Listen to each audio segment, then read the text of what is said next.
জাতীয় পার্টি কার্যালয়ের সামনে সংঘর্ষের ঘটনায় আহত গণ অধিকার পরিষদ সভাপতি নুরুল হক নূর বর্তমান ঢাকা মেডিকেল কলেজে হাসপাতালে আইসিইউতে চিকিৎসাধীন রয়েছেন।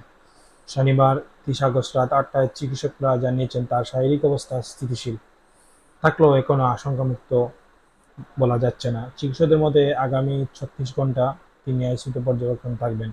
এ সময়ের মধ্যে তার মস্তিষ্ক, স্নায়ু এবং অভ্যন্তরীণ রক্তক্ষরণের অবস্থা পর্যালোচনা করা হবে। এই পরিবেশ থেকে পর্যালোচনা করে পরবর্তী চিকিৎসা পরিকল্পনা নেওয়া হবে।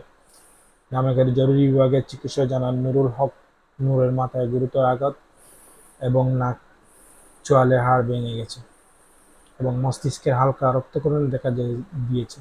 তাকে নিবিড় পর্যবেক্ষণে রাখা হয়েছে। চিকিৎসা সহায়তার জন্য একটি বিশেষ মেডিকেল বোর্ড গঠন করা হয়েছে, যেখানে নিউরোসার্জারি, ইউএনটি ও চক্ষু মেডিসিন বিভাগের বিশেষজ্ঞরা রয়েছেন। চিকিৎসকের তথ্য অনুযায়ী বর্তমানে নূরের স্বাভাবিক জ্ঞানপ্রাপ্ত আছেন এবং নড়াচড়া করতে পারছেন, যদিও চোখ মুখমণ্ডল ফোলা রয়েছে এবং চোখের ভেতরে জমাট রক্ত বেঁধে আছে।